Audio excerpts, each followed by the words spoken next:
Question है 420 का 15% कितना होगा। क्वेश्चन कह रहा है 420 का 15% कितना होगा। प्रतिशत निकालना है कितने का, 420 का कितना 15% कितना होगा।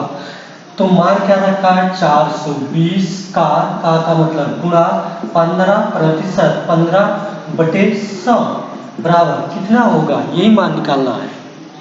तो 420 का 15%, 420 गुणे 15/100, तो ये हो गया 0 से 0 कैंसिल, फिर 5 3 15, 5 दूना 10, 2 से इसको काटिए 21 आ गया, तो 21 गुणे 3 बराबर 63।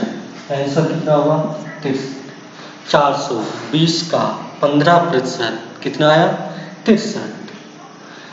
ठीक, 420 का 15% का 15%, और इसी को हम लिखते हैं 420 का गुणा और प्रतिशत का मतलब 15/100। तो क्या किया गया 420 गुणे 15/100 बराबर, सरल करने पर 21 गुणे 3 आया और गुणा किया गया कितना आया 63। अगला क्वेश्चन है 3ab square minus 2abc minus 7ab square plus 5abc को सरल करना है। सरल करना है, क्या दे रखा है 3ab square minus 2abc minus 7ab square plus 5abc। इसको सरल करना है। देखिए समान राशियों को हम एक साथ लिखेंगे, ये समान राशियां हो गई, तो 3ab square minus 7ab square minus फिर समान राशियों के एक साथ 2abc प्लस 5abc। ये हो गया, समान राशियों को एक साथ लिख लिया गया। अब क्या करते हैं, समान राशियों में देखते हैं यदि चिन्ह माइनस माइनस या प्लस प्लस यदि चिन्ह समान होते हैं, चाहे वो माइनस माइनस हो और चाहे प्लस प्लस हो, तो दोनों को आपस में जोड़ लेते हैं। दूसरा, यदि चिन्ह अलग अलग हो, एक प्लस हो दूसरा माइनस हो, तो क्या करते हैं, बड़े वाले में से छोटे को हमेशा घटा लेते हैं और चिन्ह बड़े का लगाते हैं। तो देखिए क्या है, प्लस 3ab स्क्वायर प्लस दिया गया 3ab square minus 7ab square. इन दोनों में देखा जाए तो दोनों के चिन्ह क्या है, अलग अलग हैं। तो क्या करेंगे, यहाँ पर बड़े में से छोटे को घटाएंगे, 7 में से 3 को घटाएंगे, कितना आएगा 4 आएगा। और क्या करेंगे, 4 को ऐसे लिख लेंगे 4ab स्क्वायर। ये हो गया, चिन्ह किसका लगाना है, बड़े वाले का। बड़ा कौन था 7, 3 क्या था छोटा, तो 7 का चिन्ह क्या है माइनस, तो माइनस लगाइए माइनस 4ab स्क्वायर। अब इन दोनों में देखिए समान प्रकार के हैं, तो इन दोनों में क्या करेंगे, फिर वही काम, चिन्ह अलग अलग है, तो क्या करेंगे, बड़े में से छोटे को घटाएंगे। बड़ा कौन है 5, 5 में से 2 को घटाएंगे, कितना आया 3। ABC चिन्ह बड़े वाले का चिन्ह प्लस, तो कितना आया minus 4ab square plus 3abc, या इसी को लिख सकते हैं 3abc माइनस 4ab स्क्वायर। ये सरल हो गया, ये आंसर होगा। एक बार फिर देखिए 3ab square minus 2abc minus 7ab square plus 5abc। Question दे रखा है, इसको क्या करना है, सरल करना है। तो क्या करेंगे, जो समान राशियां होती हैं उनको एक साथ लिखते हैं।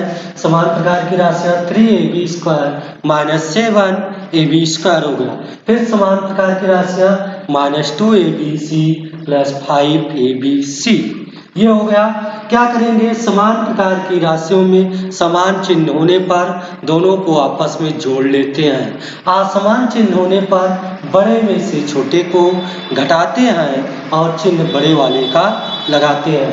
तो यहाँ पर देखिए 3 का प्लस है और 7 का माइनस, तो बड़े में से छोटा घटाएंगे अर्थात 7 में से 3 घटाएंगे, कितना है 4। AB स्क्वायर लिखा गया और चिन्ह बड़े का लगाया गया। 7 बड़ा था 3 से और 7 का चिन्ह माइनस था, तो -4AB स्क्वायर। ठीक उसी प्रकार इसमें भी 5 में से 2 को घटाया गया, चिन्ह अलग अलग होने के कारण 3 आया और चिन्ह बड़े वाले का 5 का प्लस, तो +3ABC और आंसर हुआ 3ABC -4AB स्क्वायर।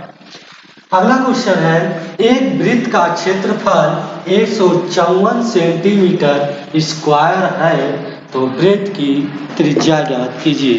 क्वेश्चन कह रहा है एक वृत्त का क्षेत्रफल 154 सेंटीमीटर स्क्वायर है, तो वृत्त की त्रिज्या ज्ञात करना है। तो वृत्त का क्षेत्रफल बराबर कितना दे रखा है, 154 सेंटीमीटर स्क्वायर। 154 सेंटीमीटर स्क्वायर क्या ज्ञात करना है, वृत्त की त्रिज्या ज्ञात करना है। वृत्त की त्रिज्या को ज्ञात करना है। तो हम जानते हैं वृत्त का क्षेत्रफल क्या होता है। वृत्त का क्षेत्रफल का फार्मूला क्या होता है, पाई आर स्क्वायर और क्षेत्रफल का मान दे रखा है कितना, 154, तो 154 बराबर पाई आर स्क्वायर। 154 हुआ, पाई का मान 22/7 गुणे आर स्क्वायर हो गया। यहां से देखिए हम लिख सकते हैं 154 है, 7 इधर भाग कर रहा है और इस तरफ पक्षांतर क्या करेगा, गुणा, और 22 इस तरफ गुणा कर रहा था, इधर आएगा क्या करेगा, भाग, बराबर आर स्क्वायर। ये हो गया। देखिए 7 2 से नहीं विभाजित होगा, 22 2 से विभाजित होगा, 154 भी 2 से विभाजित होगा। क्यों, क्योंकि 154 का इकाई का अंक 4 और 22 के इकाई का अंक 2 है, तो 2 से कैंसिल करिए, 2 1 आ गया, 11 आ गया, यहाँ से 7 आया, 1 बचा और 7, ये हो गया 77। फिर 11 से कैंसिल करिए, ये कितनी बार है, 7 बार। तो आर स्क्वायर बराबर हमने क्या लिखा, 7 गुणे 7 अर्थात 7 का स्क्वायर। देखिए दोनों पक्षों का वर्गमूल ले लें या कहिए वर्ग को हटा दिया जाए तो क्या प्राप्त होगा, आर बराबर 7 सेंटीमीटर। तो वृत्त की त्रिज्या का मान कितना आया, 7 सेंटीमीटर। ये क्या हुआ, आंसर हुआ। एक बार पुनः देखिए, एक वृत्त का क्षेत्रफल 154 सेंटीमीटर स्क्वायर है, वृत्त की त्रिज्या ज्ञात करना है। तो वृत्त का क्षेत्रफल 154 सेंटीमीटर स्क्वायर दे रखा है और त्रिज्या को ज्ञात करना है। तो वृत्त का क्षेत्रफल क्या होता है, पाई आर स्क्वायर। 154 क्षेत्रफल था, 154 का पाई आर स्क्वायर हो गया, 154 बराबर पाई का मान 22/7 इंटू आर स्क्वायर। 22/7 को पक्षांतर किया तो 7/22 हो गया, सरल किया गया तो आर स्क्वायर बराबर 7 गुणे 7 आया अर्थात 7 का वर्ग। दोनों पक्षों में वर्ग को हटाने पर आर बराबर कितना आ गया, 7 अर्थात आर का मान कितना आया, 7 सेंटीमीटर। और इस प्रकार वृत्त की त्रिज्या कितनी हुई, 7 सेंटीमीटर। अगला क्वेश्चन है, एक रेडियो का विक्रय मूल्य 500 रुपये है जिस पर 25% का लाभ प्राप्त किया गया हो, तो क्रय मूल्य ज्ञात कीजिए। क्वेश्चन क्या कह रहा है, कोई रेडियो है जिसका विक्रय मूल्य 500 रुपये है और उस पर 25% का लाभ लिया जाता है, तो उस रेडियो का पूछ रहा है क्रय मूल्य क्या था। ठीक, तो सलूशन देखिए क्या होगा, रेडियो का विक्रय मूल्य बराबर, रेडियो का विक्रय मूल्य बराबर कितना है, 500 रुपये। लाभ कितना कह रहा है, 25% प्राप्त किया जा रहा है। तो लाभ प्रतिशत बराबर 25%। लाभ प्रतिशत कितना है, 25% है। और कह रहा है क्रय मूल्य ज्ञात कीजिए। तो रेडियो का क्या ज्ञात करना है, क्रय मूल्य। रेडियो का क्रय मूल्य बराबर अज्ञात, हमें ज्ञात करना है। तो हम जानते हैं कि विक्रय मूल्य बराबर क्रय मूल्य प्लस लाभ होता है। विक्रय मूल्य बराबर क्रय मूल्य प्लस लाभ। लाभ किस पर प्राप्त किया जाता है, हमेशा क्रय मूल्य पर प्राप्त किया जाएगा। तो यदि हम मान लें, माना रेडियो का क्रय मूल्य बराबर X रुपये। हमने मान लिया रेडियो का जो क्रय मूल्य है वो कितना है, X रुपये है।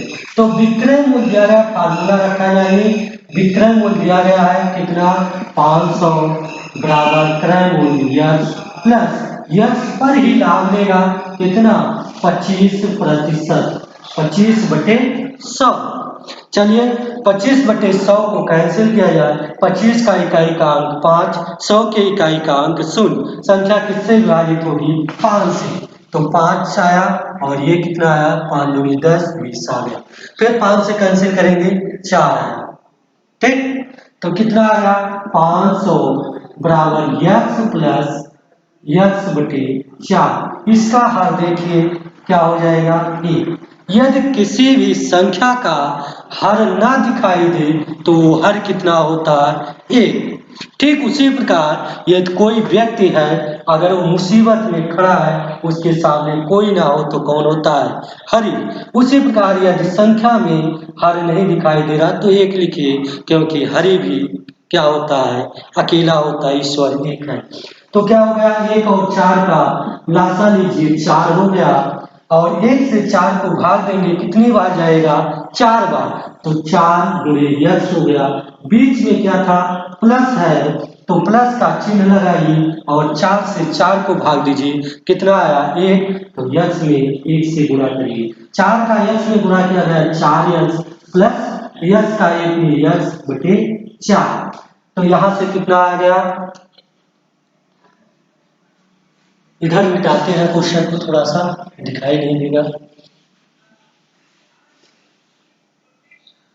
ये आ गया 500 बराबर 4X प्लस X/4। 4 को पक्षांतर करिए तो 500 गुणे 4 हो गया बराबर 4X धन X, कितना हो गया, 5X। और 5 का 4 में गुणा 20, डबल जीरो लिखिए, 5X बराबर इतना, X बराबर आ गया 2000/5, 520, 400, X बराबर 400 रुपये। अर्थात रेडियो का जो क्रय मूल्य आया वो कितना आ गया, X माने थे और X का मान कितना आया, 400 रुपये। रेडियो का क्रय मूल्य कितना हुआ, 400 रुपये। ठीक, एक बार पुनः देखिए, रेडियो का विक्रय मूल्य क्वेश्चन कह रहा था, एक रेडियो का विक्रय मूल्य 500 रुपये है, जिस पर 25% का लाभ प्राप्त किया गया हो, तो रेडियो का क्रय मूल्य ज्ञात कीजिए। रेडियो का विक्रय मूल्य 500 रुपये था, लाभ प्रतिशत 25%, रेडियो का क्रय मूल्य ज्ञात करना था जो अज्ञात है। तो फार्मूला क्या होता है, विक्रय मूल्य और क्रय मूल्य प्लस लाभ। क्रय मूल्य, लाभ जो है हमेशा क्रय मूल्य पर प्राप्त किया जाता है। मान लिया हमने रेडियो का क्रय मूल्य X रुपये है, विक्रय मूल्य 500 दिया गया है बराबर क्रय मूल्य X हो गया, प्लस X पर लाभ प्रतिशत दिया गया था 25%, तो X गुणे 25/100 हो गया। और सरल किया गया तो 500 बराबर X प्लस X/4 आया। और फिर इसको सरल किया गया तो कितना आ गया, 4X प्लस X/4। और इसको फिर सरल किया गया तो 4X और X 5X हुआ, 4 को इधर भाषांतर किया गया, 500 गुणे 4 हुआ। इसको गुणा किया गया 500 का 4 में, 2000 आया। फिर 5 को भाषांतर किया गया, 2000/5 हुआ। फिर सरल किया गया तो X का मान कितना आ गया, 400 रुपये। इस प्रकार रेडियो का क्रय मूल्य कितना आया, 400 रुपये। अगला क्वेश्चन है वृत्त के व्यास एवं त्रिज्या में संबंध लिखिए। वृत्त के व्यास एवं त्रिज्या में संबंध लिखना है। कह रहा है वृत्त के व्यास और त्रिज्या में क्या संबंध होता है। देखिए ये वृत्त है, ये मान लीजिए वृत्त का केंद्र है। ठीक, ये वृत्त होगा, ये वृत्त का केंद्र हो गया। और इसकी त्रिज्या क्या होती है, इस केंद्र से परिधि पर कोई भी रेखाखंड मिला दी जाए तो ये क्या कहलाता है, ए ओ क्या होगी, ए ओ वृत्त की क्या है त्रिज्या, वृत्त की त्रिज्या। अब ओ से इस केंद्र से हम कहीं भी मिलाएं तो ये सब क्या होंगी, इसकी त्रिज्याएं होती हैं। ये तो त्रिज्या का कॉन्सेप्ट हो गया कि त्रिज्या होगी, चाहे वो ओ बी हो, ओ सी हो, ओ डी हो, ओ ई हो, सभी क्या है त्रिज्या है। लेकिन इसे वृत्त में यदि केंद्र से होकर कोई जीवा जाए, केंद्र से होकर जीवा जाए, अर्थात हम मान लें ये एच आई है, तो एच आई केंद्र से होकर जाएगा तो ये क्या कहलाता है, इसका व्यास। व्यास तो हो गया, लेकिन अगर इसको यहां से देखा जाए, यहां से देखा जाए, यहां से और यहां तक, तो ओ आई प्लस ओ एच मिला के क्या है, एच आई है। ओ आई प्लस ओ एच, ओ आई यहां से यहां तक और ओ एच दोनों मिला के क्या हो रहे हैं, आई एच, और ये क्या है, ये व्यास है। ओ एच क्या है, व्यास है, और इसी को हम स्मॉल डी से लिखते हैं। ये व्यास है, इसी को स्मॉल डी से लिखते हैं। लेकिन ओ आई और ओ एच क्या है, ये तो त्रिज्या है, इसको हम किससे लिखते हैं, स्मॉल आर से लिखते हैं। ठीक, तो देखिए यहां से हम क्या देख रहे हैं, एच आई क्या देख रहे हैं, एच आई बराबर लिख रहे हैं ओ आई, एच आई बराबर ओ आई प्लस क्या है, ओ एच है। ठीक, तो एच आई को हमने स्मॉल डी माना, ये व्यास है, और ओ आई को क्या माना, small r plus O H small r, तो डी बराबर क्या आ गया, 2r, ये था व्यास। व्यास बराबर क्या आ गया, 2 गुणे त्रिज्या, 2 गुणे त्रिज्या। अर्थात वृत्त के व्यास और त्रिज्या में जो संबंध होगा वो क्या होगा, व्यास बराबर 2 गुणे त्रिज्या। या फिर हम इसी को लिख सकते हैं, त्रिज्या बराबर क्या लिख सकते हैं, व्यास बटे 2, या फिर क्या लिखेंगे हम, त्रिज्या बराबर व्यास बटे 2। ओके, अगला क्वेश्चन है किसी तल में स्थित किन्हीं दो बिंदुओं से होकर जाने वाली कितनी रेखाएं खींची जा सकती है। तो तल है, तल में कोई दो बिंदु है, उन दो बिंदुओं से होकर कितनी रेखाएं खींची जा सकती है। क्वेश्चन कह रहा है किसी तल में स्थित किन्हीं दो बिंदुओं से होकर जाने वाली कितनी रेखाएं खींची जा सकती है। यह हमने मान लीजिए तल बना दिया, ये इसको तल मान लीजिए। तल में कोई दो बिंदु ले लीजिए, ये बिंदु ए हो गया और दूसरा बिंदु ये बी हो गया। ये दो बिंदु मिल गए हमें, दोनों बिंदुओं से होकर कितनी रेखाएं खींची जा सकती है। पूछ रहा दोनों बिंदु को मिला दीजिए, मिलाने पर कितनी रेखा मिली, एक।